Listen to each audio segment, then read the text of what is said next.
I've got a formal introduction for her. But I am Connie Mason, like the jar.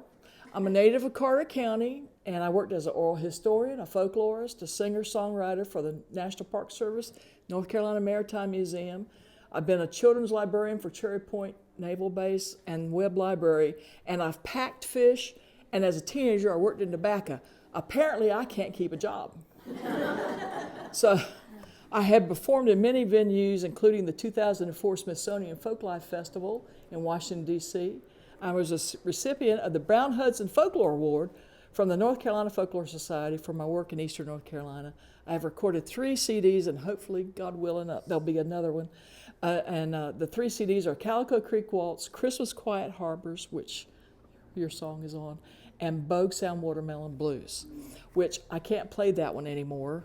I've got to learn it. So anyway, that's how, singer-songwriters, I can't memorize songs because I hear different songs when I play different chords. So anyway, but most importantly, I am Rudolph Mason's firstborn from Stacy, North Carolina.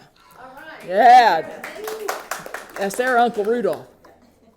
Now, North Carolina lighthouses are more than just aids to navigation. They are landmarks, majestic totems for our communities. They exemplify the courage and dangers of our professions as mariners, watermen, and fishermen. They are reminders of who we were and who we are, and they stand beyond our lifetimes as monuments to our noble past by the sea. And no one exemplifies this esteem and love that these structures inspire in the human heart than the poetry and prose of Emmer Rose Guthrie of Harper's Isle. Now, Emmer, you have brought a couple of other ones that we didn't write a song for. Can you read one or two of them? Well, yes, but I also want to, this is, who's heard of Josephus Willis? Promised Land, Harper's Island. Yeah, hold it up over here. His son was mending that there, as you can see. Now, I don't know whether this was taken on Shackelford or whether it was taken down here to the Promised Land, his old home place. But, and he was the one that helped rescue the men, although one was always alive from the Chrissy Wright when she come ashore in 1885, I believe it was. But I did write about him, and but I bought one that I wrote about Corsound to the island. That was before we had this one. All right. So I did bring that one if you want me to read it. I do. Okay. I do. Let me hook you up with the sound because Pam will have my head if I don't. All right. Because she said, we have got to have Emmer on tape. She's 91 and plus. There you go. 90. You just made her a year old. You just made her a year old. Well, I'm on the way there, honey. Now, this is the museum, and on the island, I wrote this in, let's see, 05. I wrote this in 5. 2005? Mm-hmm.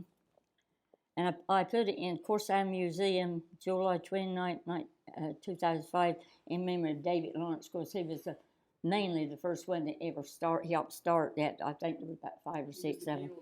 But he was with them. He was a great man. So I'm writing about him, too. I can't see very well, so bear with me. The island has a museum that we waited for a lot of years. It finally came together with a lot of hard work, sweat, and tears. There are so many talents here, we needed a bigger place. It would be a shame to see all that talent go to waste. Our forefathers would be proud to see what their younger ones have done, keeping up their tradition and still having fun. They worked so hard to get it all done, spent so many hours out in the sun. They wanted to make it perfect as it could be. It's a credit to the island, as anyone can see. They carve all year long just for that big day, waiting to see how many people would be coming our way. December is a month that has been set aside so everyone can show off their talent with pride. When you cross the bridge, it's like a dream. It's the prettiest place you have ever seen. We have a lot of roads we used to didn't have, but they'll all lead you to the museum, for that's the very last. We decorate the island from one end to the other, have a lot of yard sales and fellowship with one another. People come from near and far to buy a decoy or two. They like to talk to us and see the things we do. We are good people. We speak from the heart. God has always blessed us from the very start. When we walk in the museum, what a sight to behold. A lot of things on display, new and old. A lot of model boats and decoys all in store. A lot of old things that money can't buy anymore. This place is some folks' dream come true, and all the islanders are so proud of you. May God bless. Ooh, I love the right. I love the right. the mic is not working. The mic's not working? Don't tell me I got to do it again.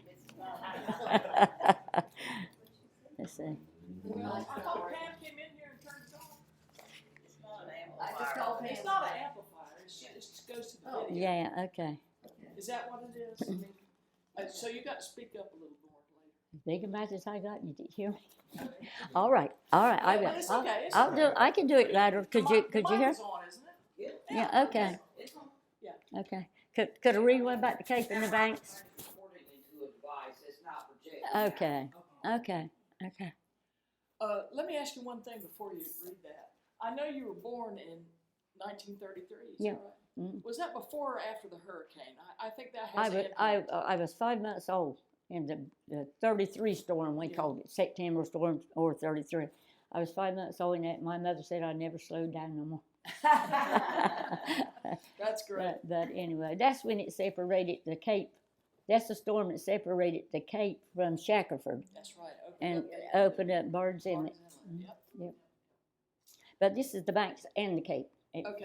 This do is a you short want one. to stand up and read it? Maybe that'll help. No, I'm fine. I'm fine. I'm fine. My legs is not that good anymore. I named this the Cape and the Banks. When my great-grandparents had to leave the banks, it was a very sad day. Their life would be changed forever in every way. As they looked across the water with their few belongings in sacks, with tears running down their face and the children in their laps. The storms had forced them to leave. They just couldn't stay in a land that was so barren and gray.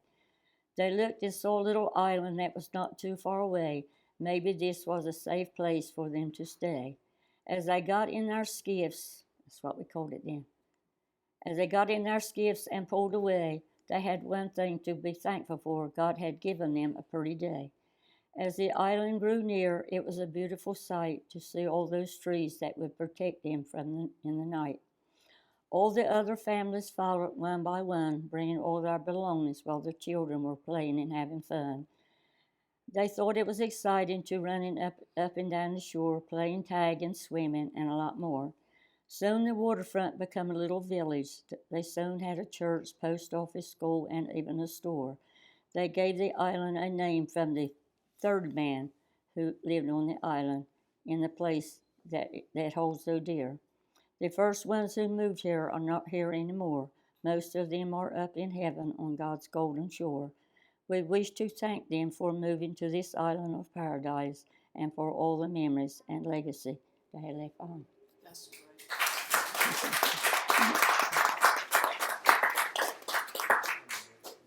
Now, I had the wonderful privilege of working with you on this, Yes. on your poem, and we didn't change a thing except some wording. The verses still had the same meaning. Yeah. But when I was writing the tune, it had to fit, that meter. So we had to change it a little bit. But the chorus is all hers, and the fourth stanza is all hers. And Do you want to change the microphone though? oh yeah, that's a good idea. Sue's keeping me straight. That's what first cousins are. Yeah. Okay. And she knows Pam will take me down a buttonhole lower if. I don't want Pam to be mad at me because She says, Sue, you knew, and you didn't do anything. that's right. But when we worked on this, so when I was making changes, I would go to her house at my lunchtime, and she would read over them, and she was so nice to work with. I mean, she's not going to say that, well, that stinks, Connie, but she was very kind. And so this is the first time she's heard it in person. Okay.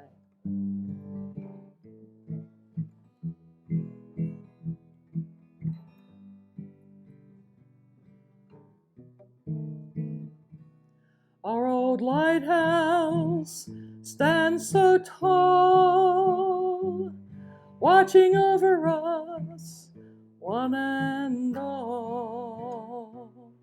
It's been standing amid a host of stars,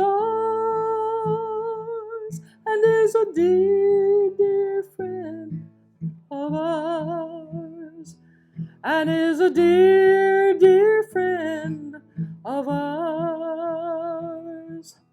God gave our light with all her grace. No other light can take her place. Soul saved from death in darkest nights, when they beheld her bold bright light. Our old lighthouse stands so tall, watching over us, one and all. It's been standing amid a host of stars, and is a dear, dear friend of ours, and is a dear, dear friend of ours. We climbed her steps when we were younger, but as we aged, their days were numbered. Our loved ones helped and guided our helm to view our beloved and most treasured realm.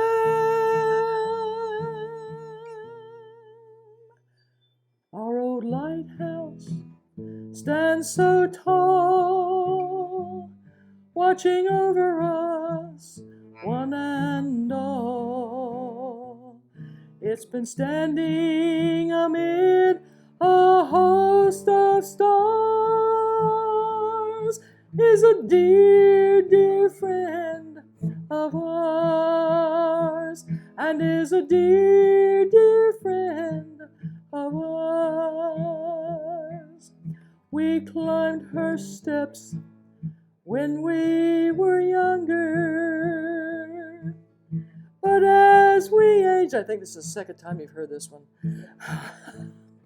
those days were numbered. It was a good verse, I liked it. And we view our loved ones helped and guided our helm to view our beloved and most treasured realm. Our old lighthouse stands so tall, watching over us, one and all. It's been standing amid a host of stars,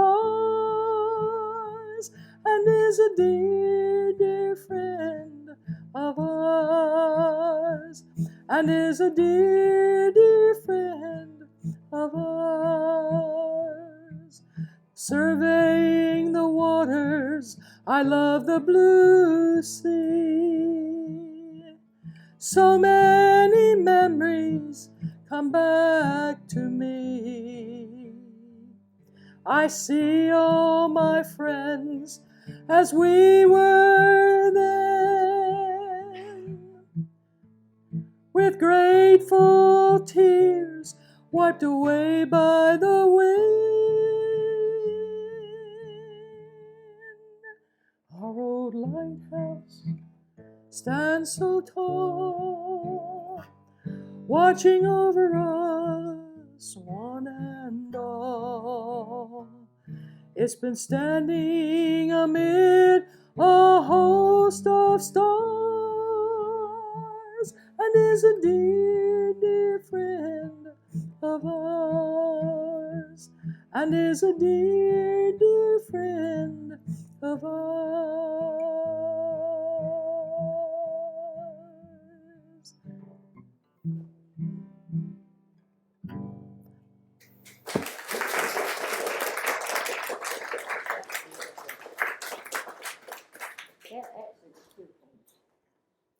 Yeah, it was two poems put together.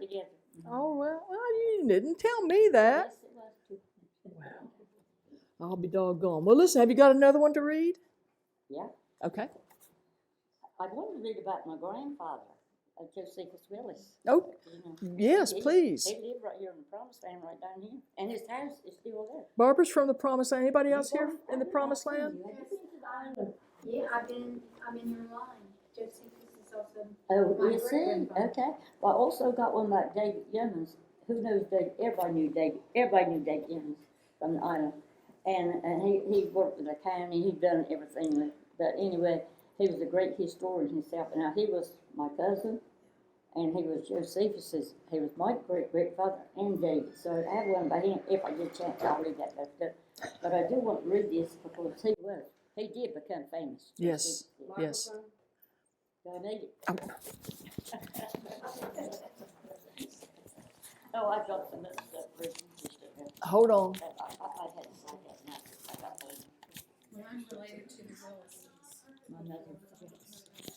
So somewhere down the line. She was the, To all of you. yes, Seriously, yeah. We're all related anyway. Okay. Because we all come from that way, you know.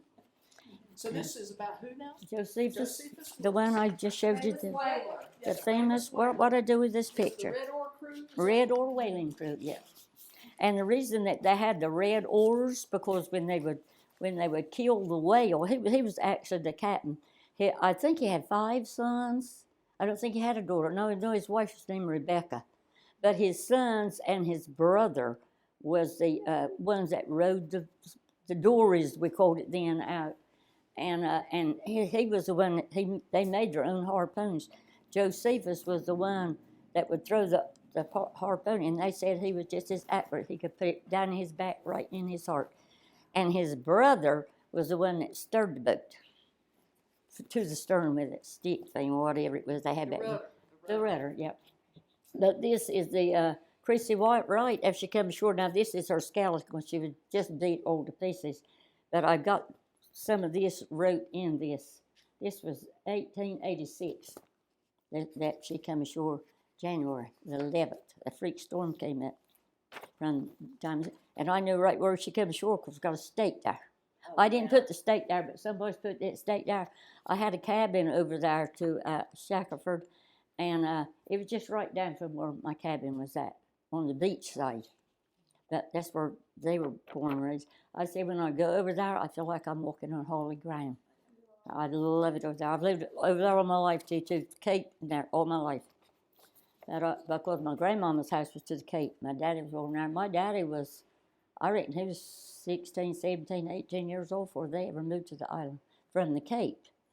Now, Mama was from Shackelford. She was the Willis. My daddy was the Ruby. She was the Willis. And they came over in the early 1900s, her family did. The storm was destroyed up over there. But I will read this. Now, if you get tired, let me know, and I'll quit. My great-great-grandpa must have been a great man because a lot of history revolves around him. I never got to know him. He was born way back when. I heard my mother talk so much about him. She called him Old Pa Steve. She said when he died, it left her so much grief.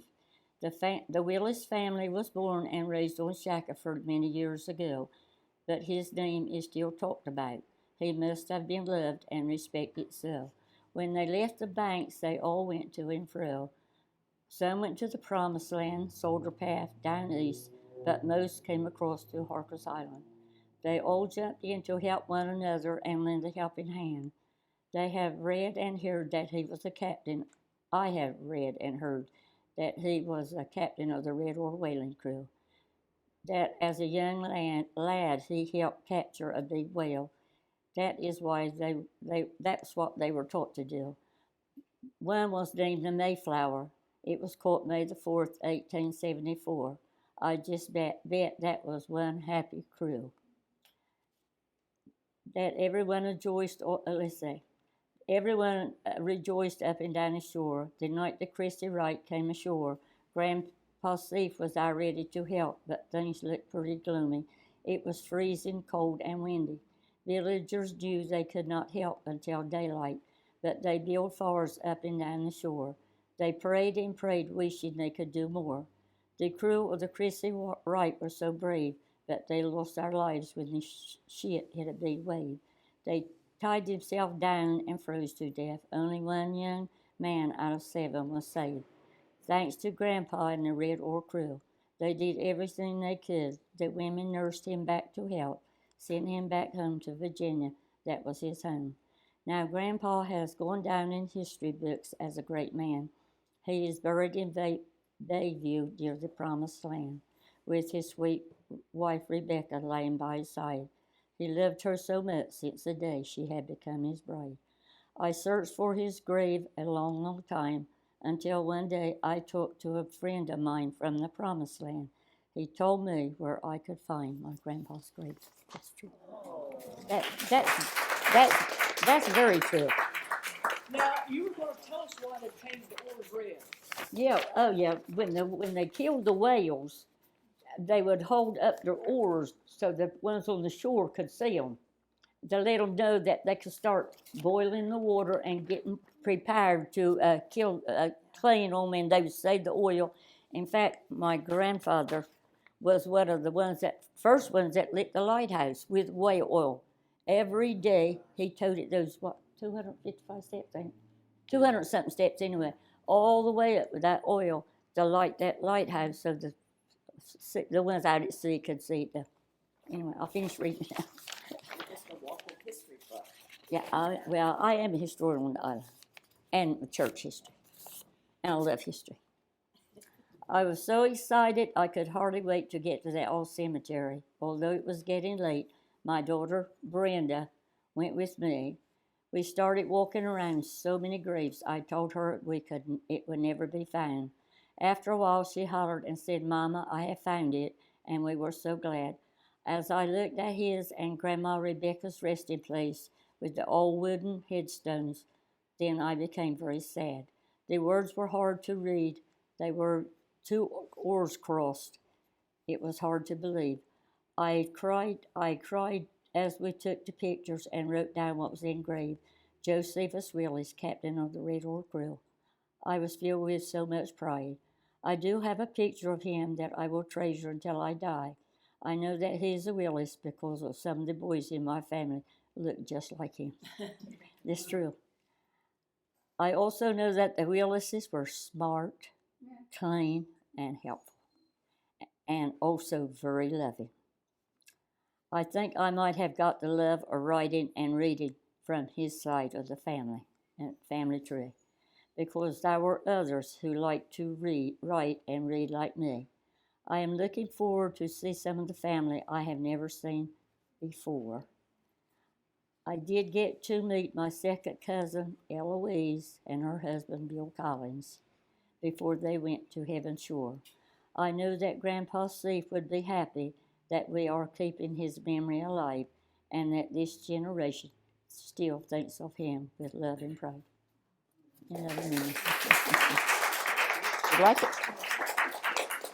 Now, Bill Collins was a pen and ink artist. I love Bill. He did some of the old Promised Land scenes, and he was very good, very good. And his son David and I grew up together in the Baptist church. And, Okay. And he was.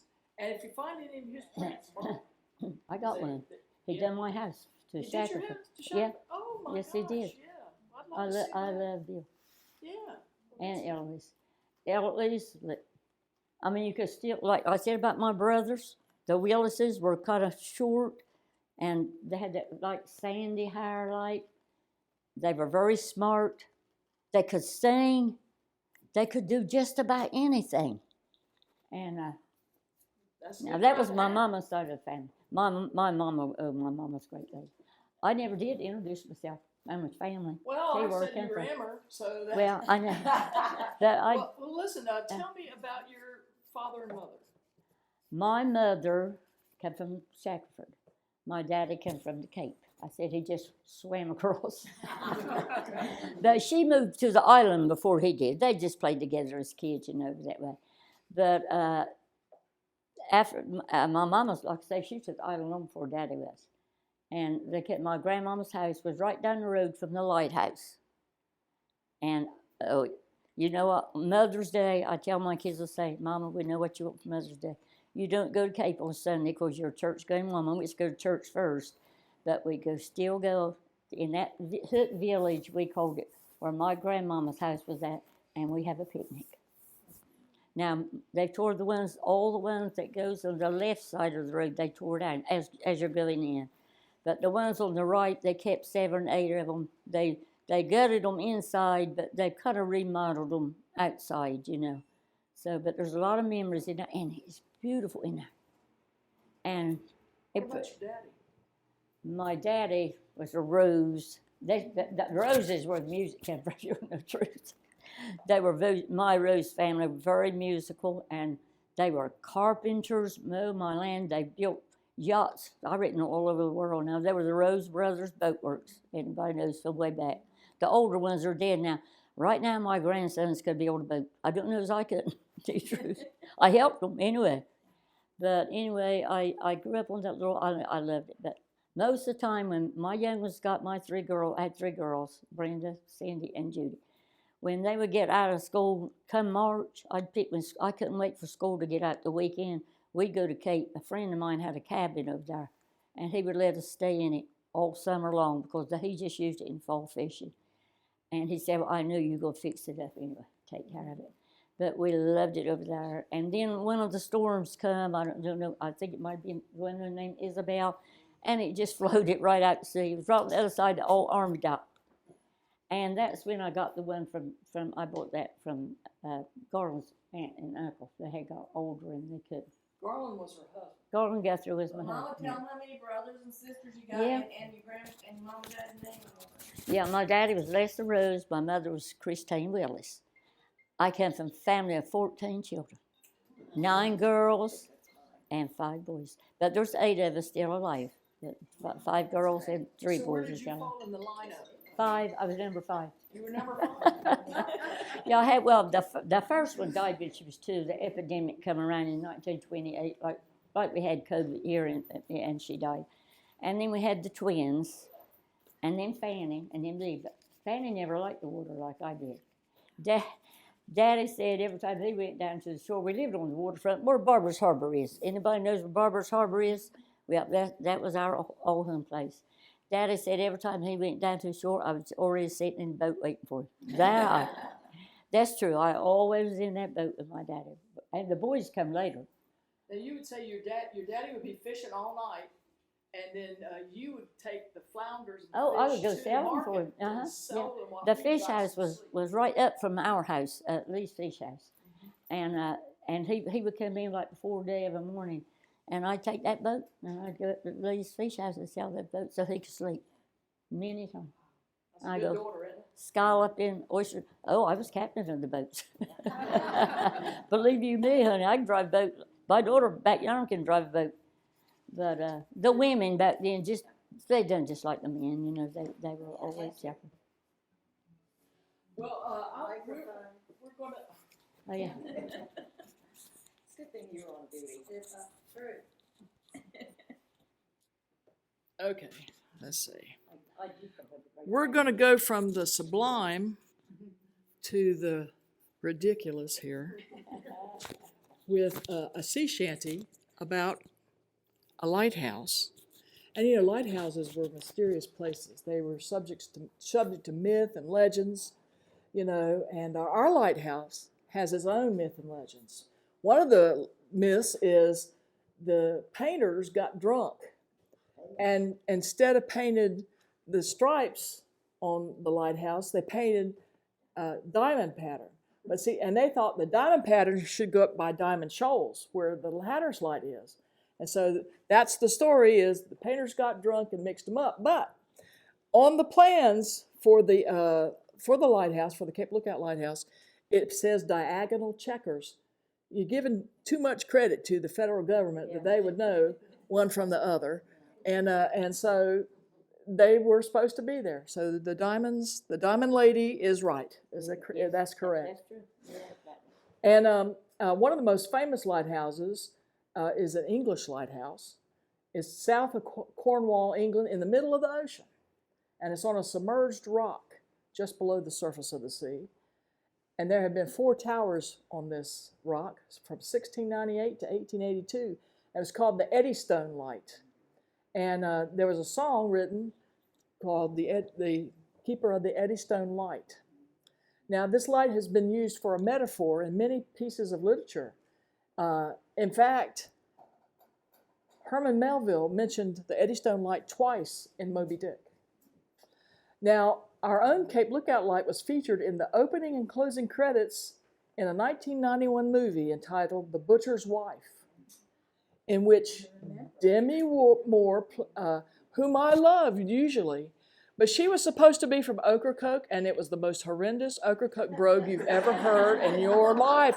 And I could not enjoy the movie because I kept saying, why? Why? Why is she doing that to us? And the interiors and exteriors were filmed on Bald Head Island. So if you get a chance to look at that, I mean, it's gorgeous the way they open the shot with the lighthouse in it, and the flashing light. It was just incredible. So we're going to sing this Keeper of the Eddystone Light, and it's got a good chorus. Before you get started with that, we have 2 lighthouses. Yes. Our first lighthouse, I got a picture of it. I got a painting of it. It was 1812. It was shaped like a pyramid, like something like Ocracoke. And it had it was brick, but it had a strip of white, and red. And That was the 1812 lighthouse, that was 1812. and it was too short. And the pilots of the days complained that they were going to run aground looking for the lighthouse, so they quit looking. They blew it up. Let's see, I'm trying to. One year, they blew the old up and damaged the new. I want to say 1857. I want to say that was in it. Well, let's tell the Billy Hancock story. Okay. Okay. Yeah. Now 1812 lighthouse was still there, and they built the new lighthouse, and so they wanted to get rid of the short one, and get all that fuss taken care of. Well, the people were demolishing the lighthouse, the old lighthouse, 1812, and they had one keystone that they had to knock out before the whole thing would come down. Well, that means you had to get under the lighthouse with a sledgehammer and hit it, and then run as fast as you can so the lighthouse didn't collapse on top of you. So Billy Hancock, they said, well, who are we going to get to do this? And they said, Billy Hancock is the fastest runner on Harker's Island. We'll get him to do it. So he came, and then he got ready. And they were telling this story to the Beehive on Harker's Island. And they were saying that he got there and he swung that and hit that keystone and fell. He tripped over his own feet. And so the people that were telling the story at the Beehive said, well, what happened? What happened? He says, I don't know about him being the fastest runner on Harker's Island, but he is the fastest crawler in the United States. So that's the story about the little lighthouse there. But this song is a good drinking song, but it's also tells about, it's about the mystery of the lighthouse keeper who's out in the middle of the ocean with everything going on. And in this song, he sleeps with a mermaid, and they have children, okay? So the chorus, and yeah, I need this side held up, Sue. There you go. That's the chorus. And I want you to pretend like you got a carafe of beer, and sing it that way, okay? So I'm going to start it. So, oh, my father was the keeper of the Eddystone Light, slept with a mermaid one fine night. From this union there came three, a porgy and a porpoise, and the other was me. Yo ho ho, the wind blows free. Oh, for the life on the rolling sea. Very good. One night while I was a-trimming of the glim, singing a verse from the evening hymn, a voice from the starboard shouted, ahoy! There was me mother sitting on a buoy. Yo ho ho, the wind blows free. Oh, for the life on the rolling sea. Oh, what has become of my children three? Me mother, then she asked of me. One was exhibited as a talking fish, the other was served on a chafing dish. That means he was lunch. Oh, yo ho ho, the wind blows free. Oh, for the life on the rolling sea. Then the phosphorus flashed from her seaweed hair. I looked again and me mother wasn't there. A voice come a-echoing out of the night. To heck with the keeper of the Eddystone Light. Yo ho ho, the wind blows free. Oh, for the life on the rolling sea. Very good, very good. Connie, why don't you tell them about the award you got from the Lighthouse Society last year? Well, it was unexpected, and I didn't know why. They must have ran out of people or something. And I got a President's Award from the Outer Banks Lighthouse Society. Great. And I thought it would be a piece of paper, a certificate, with my name on it, and then I'd have to buy a frame. But no, it was this beautiful thing that was gorgeous, and they must have paid a lot for it, and I don't know why they spent all that money on me, but they did, and they recognized other people too. But it was very, very nice, and Sue went up with me, and we had a grand time. This is a song about clams, because my cousin is a clam farmer. Yes, yes. Emmer, Me too. I don't know a farm, but I still go take and shack for clam. And she clams too. Are we gonna do the claim? Yes, we are. But just hold it right there. I got to talk a little bit about it. I found this song in Washington State or Oregon, somewhere in there. It was 1874, and the lyrics were sung to the tune of Rosin the Bow, and it's titled, oh my gosh, there's my fan club. Oh Lord, it's my sister. Hush. And the title of this song was Acres of Clams. Well, I had to have this song and bring it and make it part of our, repertoire here for coastal North Carolina. So I changed the lyrics to fit our coast because clams, they are mollusca or mussel family, and are important to our culture. In fact, clam kicking was invented as a way of harvesting clams at the very beginning, was invented on Harker's Island. That's right, clam kicking. And then the clam dredge was invented by somebody who lived in Stacy, North Carolina, my daddy's hometown. So we were very proud of that.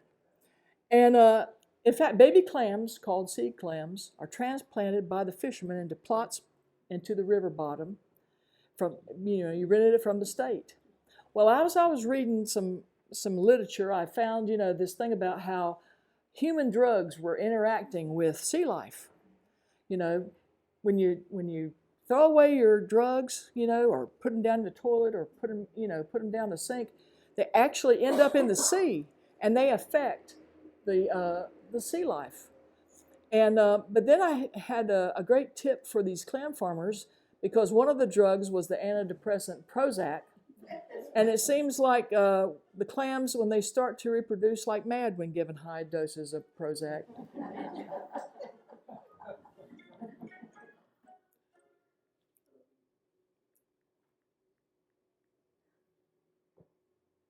my sister. God love her.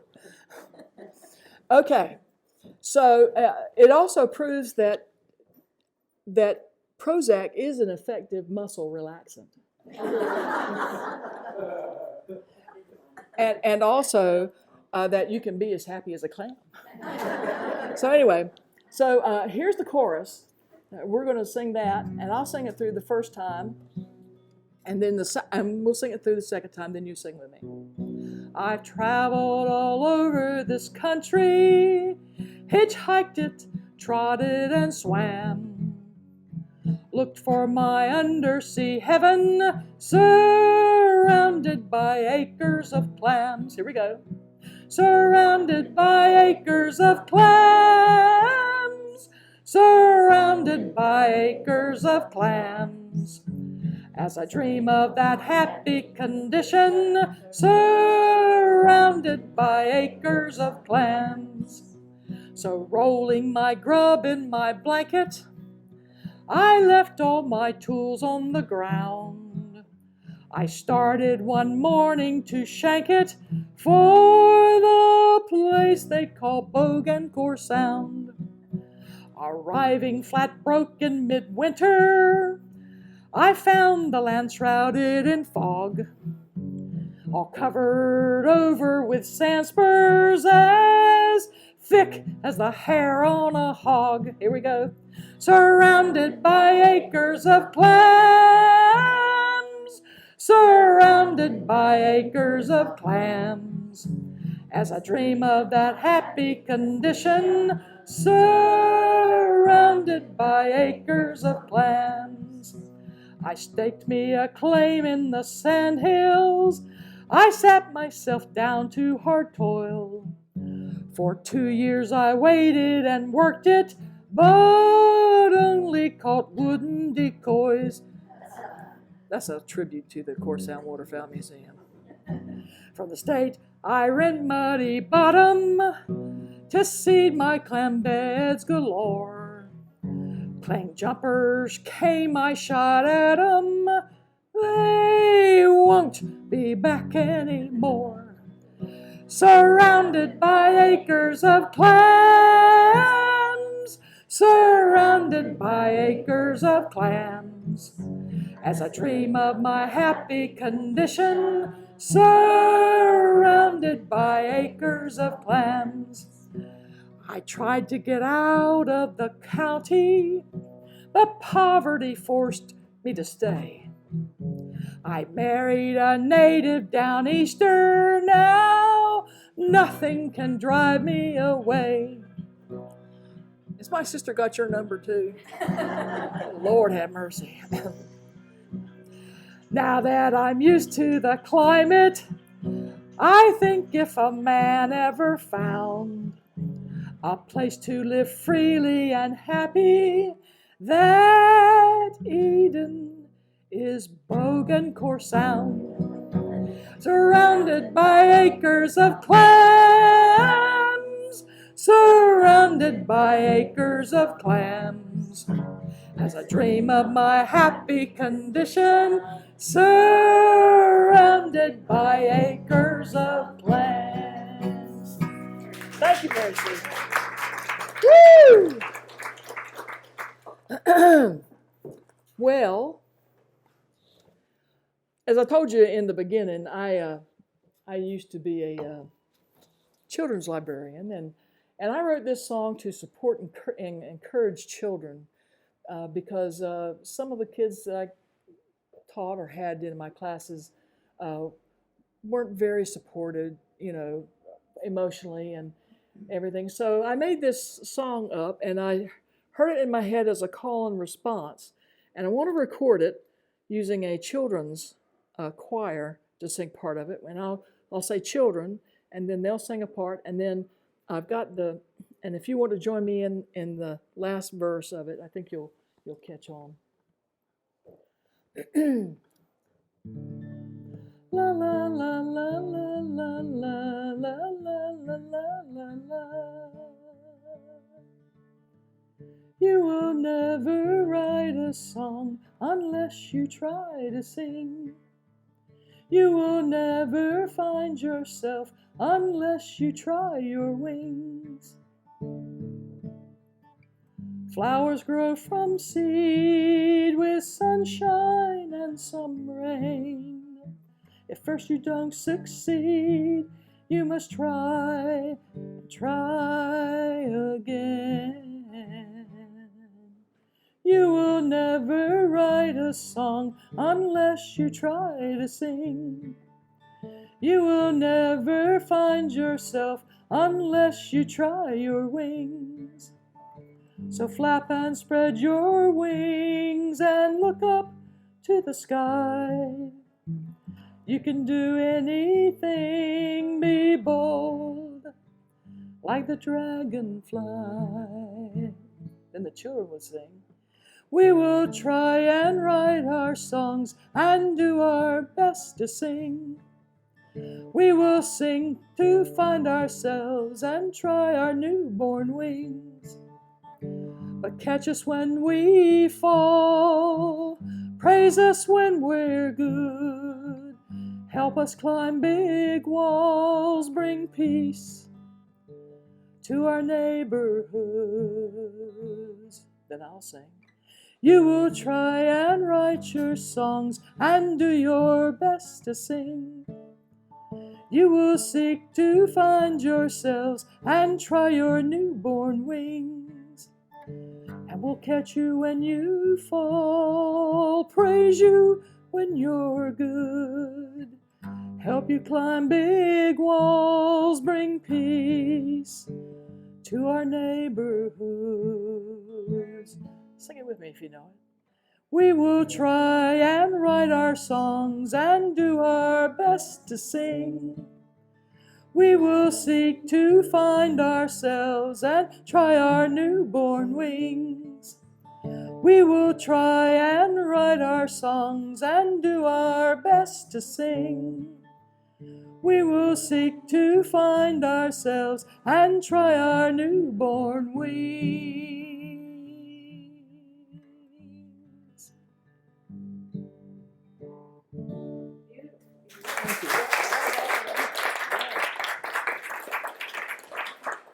Thank you. Let's see, what time is it getting to be? We got lots of time. Just keep going. No, listen, I know how hard these seats are. And I don't want anybody to have a soreness that they can blame me on. So there you go. So let's see.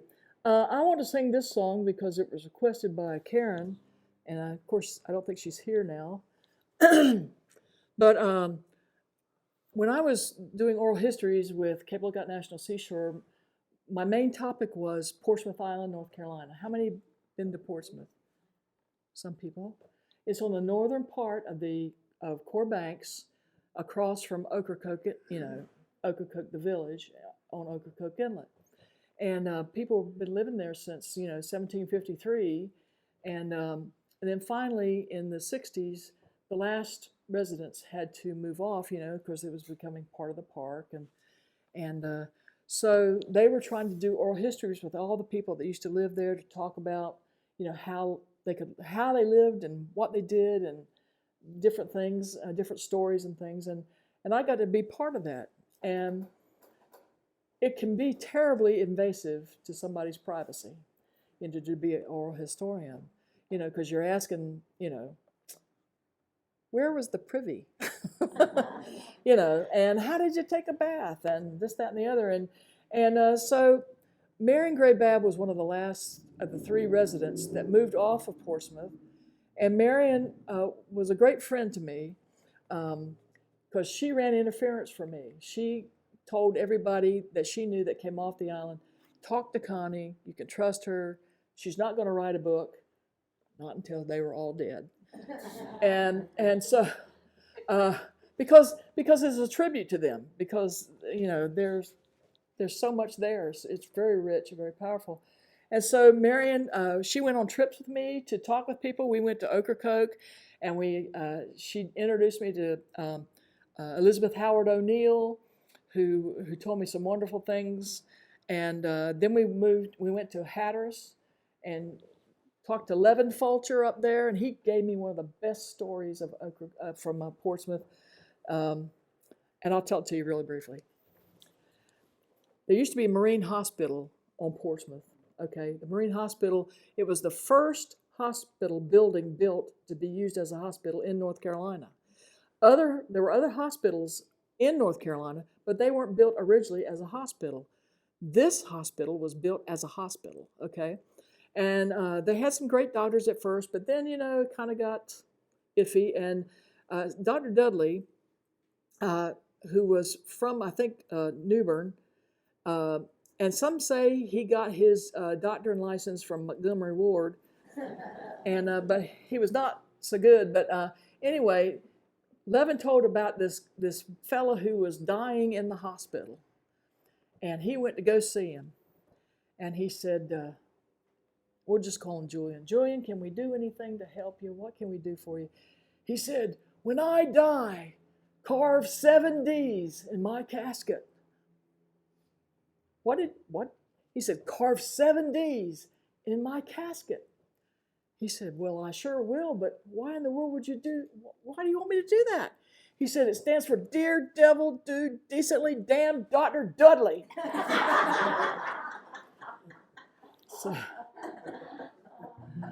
So anyway, so Marion was very special to me, and she got cancer. And once she got that diagnosis, she went into seclusion, and I never did get to see her again. And she stayed with her family mostly until she died. And so I wrote this song from vignettes that we talked about together, and I never got to play the song for her in this world, but I think she's already heard it a couple of times. But this is Marion's song, or subtitle, On My Island Home.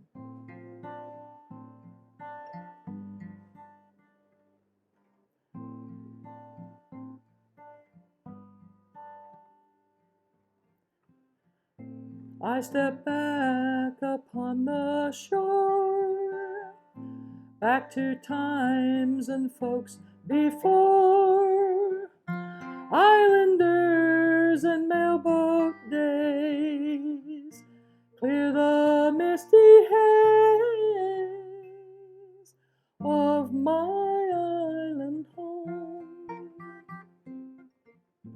From the church I hear a hymn, Addie plays the pump organ, Lionel opens with a prayer, Henry rings the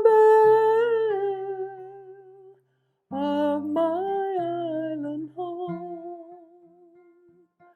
Waterman and lifesavers, women knitting net, hunting guides do 9 to 5, just glad to be alive on our island home.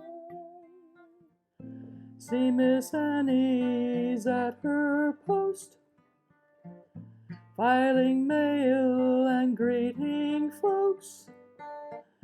Whittlers wait her work to end, catching up among friends on my island home. Ocracoke, her sister town, across the bar, right on the Sound, survives and thrives today, but that's not the fate of my island home.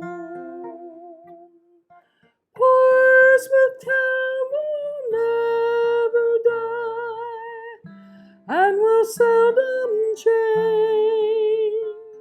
No roads or wells, small sandy lanes, cisterns caught our rain on my island home. visit many sleeping friends, not so far from my peaceful kin. Candy pulls and Christmas plays, remembered foreign days on my island home. Junus comes, it's time to go back to Beaufort afore it blows. I almost wish it would give me one more day on my island home, on my island home.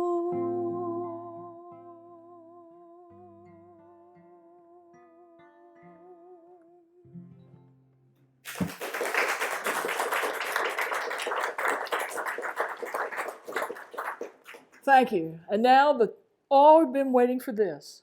Stand up. Woo! Don't that feel good? We're going to sing the North Carolina anthem, okay? All right? And I know you all know it, especially if you went to Carolina. But if you're if you're a Wake Forest fan, you still get to sing it because it is the state anthem. So, did you know that this was written by a poem from Judge William Gaston from New Bern, North Carolina? And he had a varied career, but at the end of his career, he lived in his home in New Bern. He had his law office in New Bern, and they're all plaqued and there for you to see. And so he has contributed a lot to our state. And so this is the Old North State. Carolina, Carolina, heaven's blessing attend her. While we live, we will cherish, protect, and defend her. Though the scorner may sneer at and witlings defame her, still our hearts swell with gladness whenever we name her. Hurrah, hurrah, the Old North State forever. Hurrah, hurrah, the good Old North State. Thank you for coming, and give Miss Emmer a hand.